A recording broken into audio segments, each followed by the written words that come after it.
We here already? Good afternoon, morning, evening, daytime, wherever you are. Thank you for joining us. My name is Eddie Jean Hall Jr., and you are with the Urban Therapist. I am your host, and joining me today, as always, is my good friend and the producer of the Urban Therapist, Mr. Lewis Rhodes. How you doing today, Lou? What do you mean? Are we here already? Man, I was listening to the dun dun dun dun dun dun dun dun, and watching the dude hold his face, and I was thinking, yeah, man, you need to make sure you listen to the show because we gonna have. I was thinking about that guy, at the beginning, it's like, and I got caught up in that, and then it was like, bam, and I was here, so that's why. Right. Bam.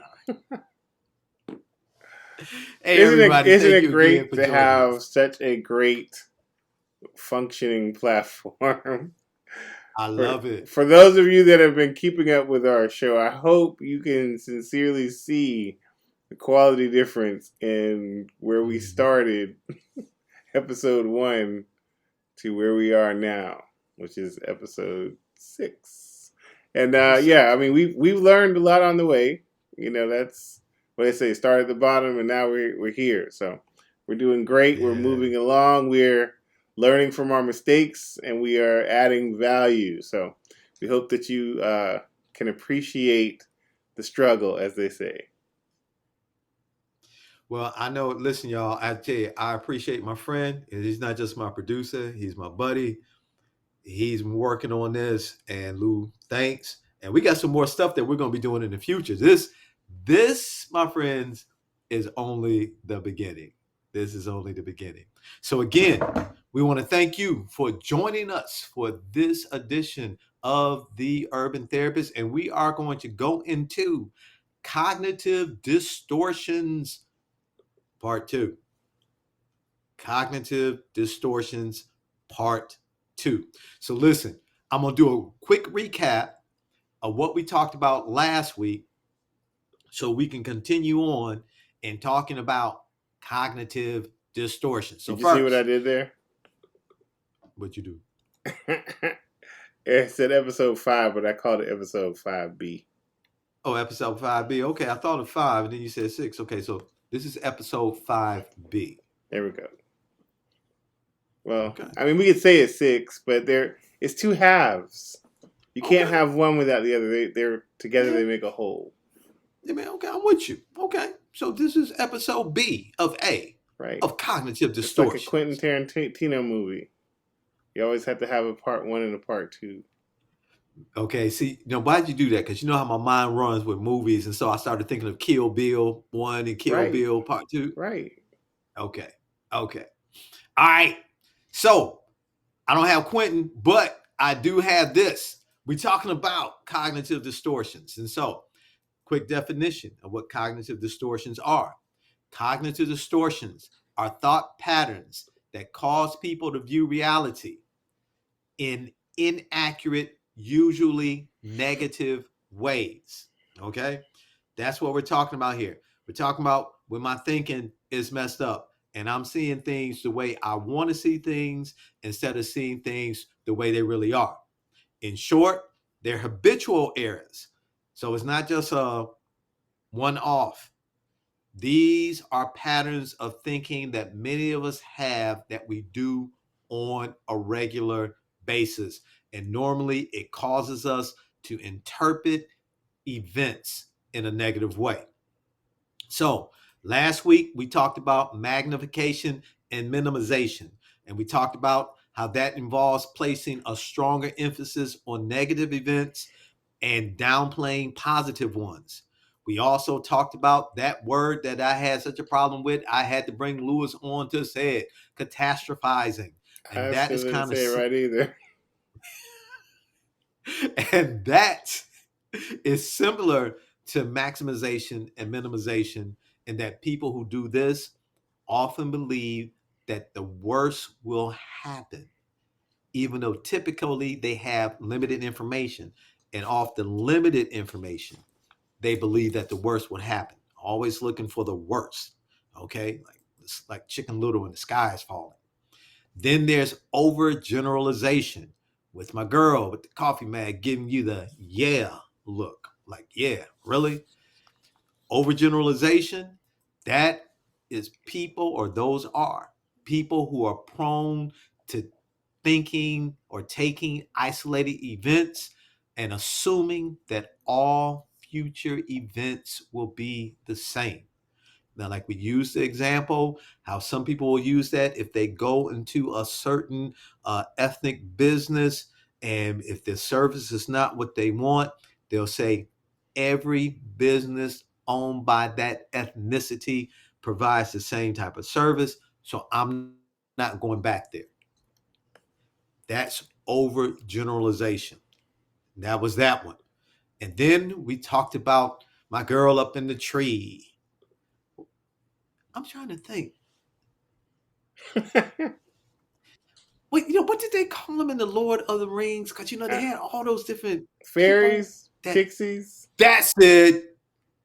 The fairies in Lord of the Rings. So she doesn't have the ears, but that's the tree thing, and her in there, and that look reminded me of that. And this particular cognitive distortion, magical thinking. Why are you laughing at me, man? Magical thinking. Okay. So, magical thinking describes a set of beliefs that two unrelated events or phenomena in the world are connected and affect each other, even though they may have no actual connection at all. And I love the example Lewis used last week. He said, yeah, like I put on my green socks that morning and I went to work and I got a promotion. So I got the promotion because I put on the green socks. Nah. You apparently discounted all that hard work you've been doing. Of course, because it's the green and the sock. Right. Yeah.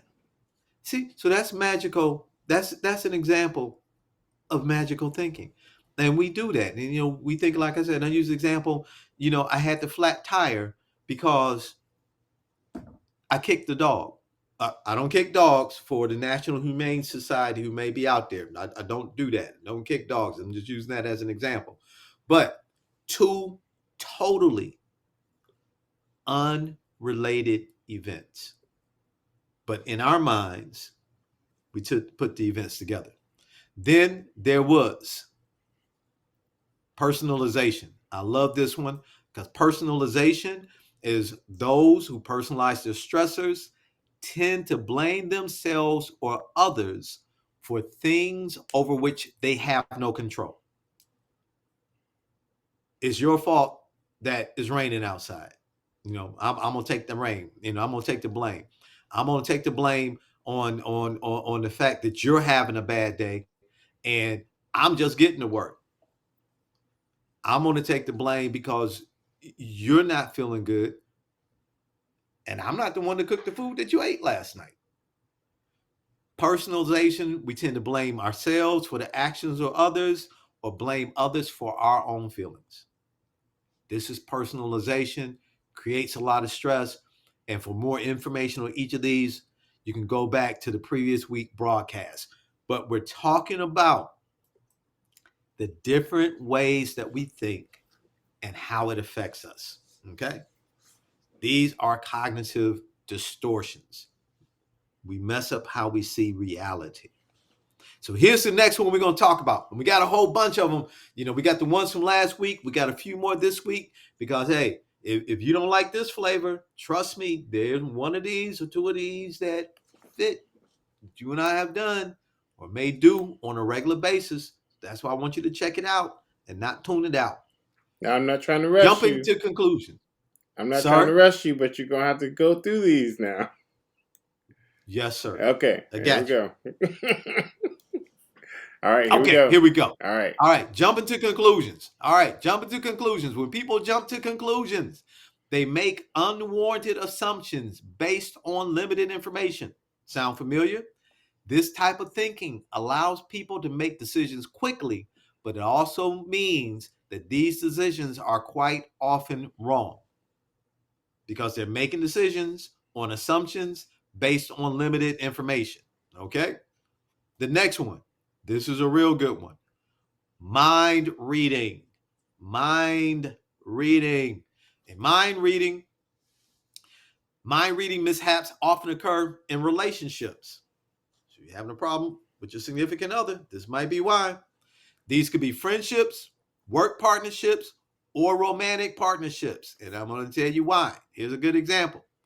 Let's say that a friend does not invite you to go out to a restaurant because they assume that you wouldn't want to go for one reason or another. That's mind reading. Ask me if I want to go. Let me say no. Do I have another one in here? Yes. Maybe somebody at work is upset with you because they assumed you were thinking something negative about them. My question is, were you thinking something negative about them? But that's beside the point. The principle is this: mind reading. I can be upset with you. Somebody's upset with me because they're thinking something and I didn't do it. Here's the one at home. Perhaps your spouse makes an important decision without asking you because they thought they knew what you would want. They knew that you would want them not to do it. So that wasn't mind reading. That was being real. Okay, but it's staying in this mind reading. Oh, I knew she would want me to do it, so that's what I did it. Well, I did it. This is a cognitive distortion. These are cognitive distortions that get us in trouble. So we go from mind reading and jumping to conclusions to fortune telling. I love the handles they put on these. Okay. Fortune telling. In fortune telling, this is a cognitive distortion in which you predict a negative outcome without realistically considering the actual odds of that outcome. Kind of sounds like catastrophizing, right? Again, like I said, this is like whether you like Coke or Pepsi, you drinking a soda, it's just a different brand. This is fortune telling, is all cognitive distortion. You may not catastrophize like other people. Oh, it's the worst case scenario. But fortune telling is when you're predicting a negative outcome without realistically considering what's the chances of that actually happening. So you're jumping to conclusions. You see how they all tie together? Okay. Yeah, a lot of them feel very similar. Yeah. Like, I mean, there are nuances, but several. I feel like when you're describing them, I mean, I've seen a lot of them in motion, in action, but yeah, there's definitely some gray area between some of them. Yeah. I love the way you said it. Nuances, And this is why we're going through them, because some of us have a tendency to lean to one more so than the other one. So, you may not catastrophize, but you do fortune tell. But you don't think, since I'm not looking at the worst case scenario and everything, I don't do that. But you don't get all the facts. So I love that. Good word, nuances. They have nuances. And speaking of nuances, I got the next one because I think I got one, two, I got three left. Oh, I got four left and I only got a few minutes. So here we go. Emotional reasoning. Emotional reasoning. Put that guy up there for me. Yeah. So he's figured out that he done messed up. Okay. Right. We've all looked like that. We've all looked like that. That's me at work. A lot of days.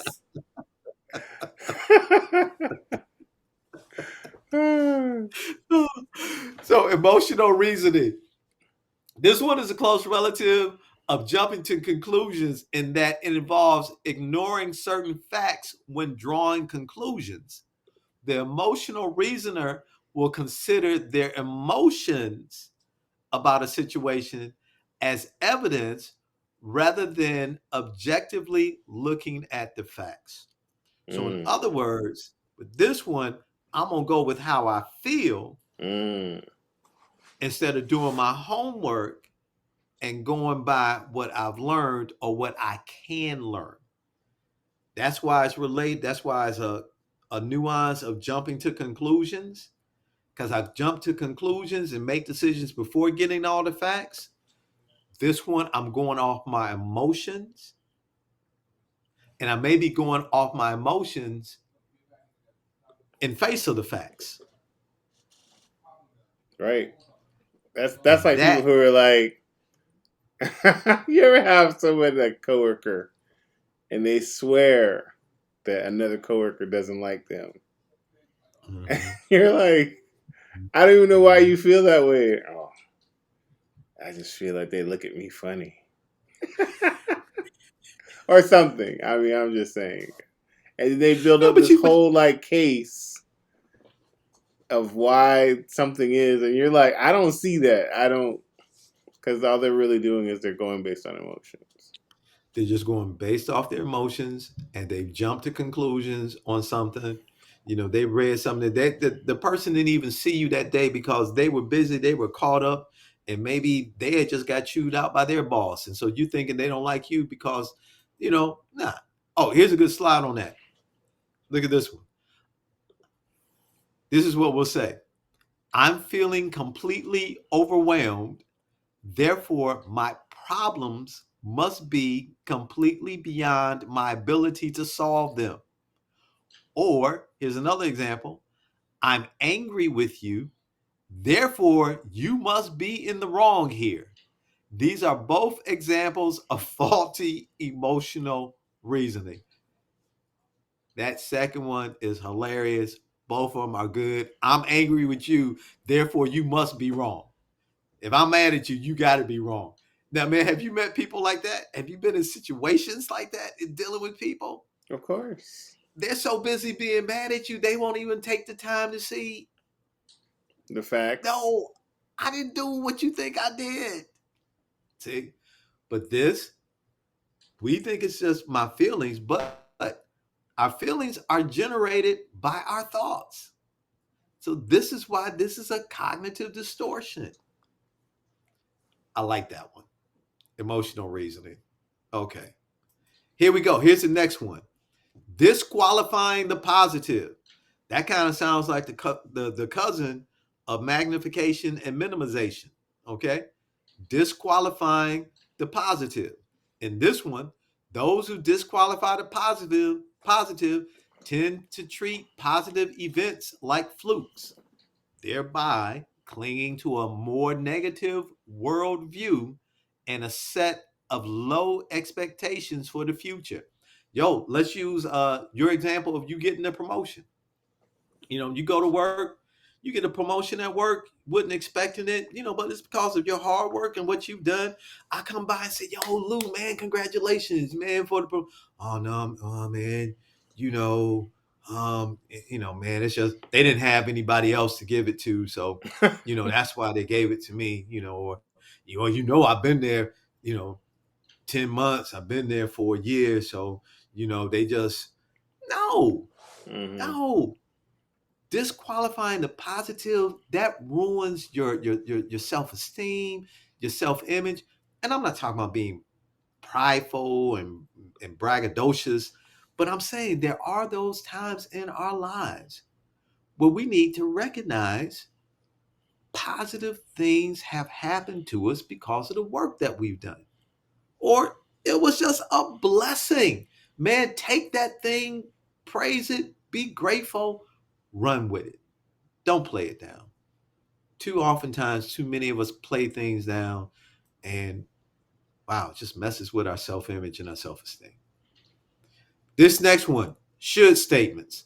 Had to kind of work with this one, but it was in there, so this is why you got it. So here we go. Should statements. Should statements are statements like these. I must lose weight to look better. I ought to call the plumber. I got to ask that lady about this one, but here we go. I should call my family more. He should have called me back. Now, this is why should statements are in the cognitive distortion arena or family. Check out this next slide. Although these statements might seem innocuous to some, they have dangerous potential. Here's why they have dangerous potential. They are negative ways of thinking about things and they can often make a person feel frustrated when they don't do or achieve their should statements. So, what am I talking about? If I say I must lose weight to look better, or I should lose weight, and I don't do it, then I can feel like, oh, I don't look good. Oh, I'm fat, because I should lose weight. Or if I say I should call my family more and I don't, then, oh, I'm a bad son, I'm a bad daughter, I'm a bad uncle, grandfather, mother, whatever, because I didn't. You see what I'm saying? And we'll build up all these should statements and we'll focus on them because we're making goals that maybe we can't reach at this time, and making commitments to ourselves that we just can't do. Well, I should, I should. No, stop. Do what you can. Would that be the equivalent of also somebody who feels like they should be at a certain point in their life? That's a Right? good one. Like I should Didn't think about be that. I should be the manager by now. I've been working at this company for 10 years. Or Good point. Good one. you see yourself as kind of a failure because you haven't reached certain milestones by a certain point of your life. If you're not married by a certain age, or you haven't had kids by a certain time, or you That's a haven't real good one. achieved certain goals that people might achieve in your age bracket. Great. Those are great examples, and that's absolutely true. And that guilt we put on ourselves. See, now we put on the guilt, then we put on anxiety, then we put on envy, because we're looking at other people who are doing some of the things that we think we should have done. And you see how that bowl of confusion just builds up in our brains and can cause us to get stressed out and become emotional wrecks.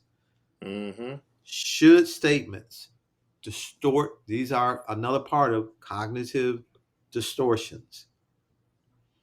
And our last one for today. You see this man. He is saying all or nothing. And he means it. I'm look at that face. I mean, boy, I don't know who he's talking to, but he is like, brother, you gonna give me all or is nothing at all. And this is another cognitive distortion. And this is the last one. So listen, all or nothing thinkers are people who think in extremes. They use words like always and never in describing things. He's always mean. She's never nice. They never listen to me. She's always late. They're always overlooking me. I'll never be able to achieve this. I'm always messing up. This all or nothing thinker, listen to this. You find it difficult to look at a situation and notice the positives. You use words like should, so we just left the should spot, shouldn't, always, and never. You focus largely on the downsides, even when a potential opportunity is found. Because if you can't have it all your way, then it's nothing.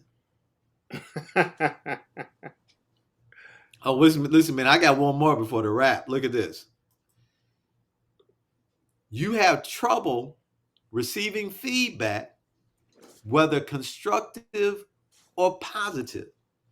You don't try things unless you're sure you can perfectly do them. And you find that even the smallest mistakes lead to feeling like a failure. This is all or nothing thinking. Mm. Now, I got a confession to make. I can see me in all these that we just went through, and as even right now, as I'm going over this all or nothing, I'm like, boy, I got to work on that one. And here's the thing with cognitive distortions. Don't be ashamed. Don't be mad. Don't be upset with yourself. We all do them from time to time. They're patterns, they're habits that we develop. The important thing is learning now how to recognize them so I can catch myself and I can see what I'm doing. So again, these are the different type of cognitive distortions. Magnification and minimization, catastrophizing, overgeneralization, magical thinking, personalization, jumping to conclusions, mind reading, fortune telling, emotional reasoning, disqualifying the positive, should statements, and all or nothing thinking. We want you to understand that all of us at some time or another wind up dealing with these type of cognitive distortions. Now that you've been able to put a label on it, now that you've been able to take step back and take a look at how you may be thinking at different times, you and I can work on moving away from that, bringing our thoughts under control, being more positive and realistic. When we learn these, we can help ourselves and we can help others. But first things first, we got to help ourselves with this. And in doing that, we enhance our relationships with everybody else.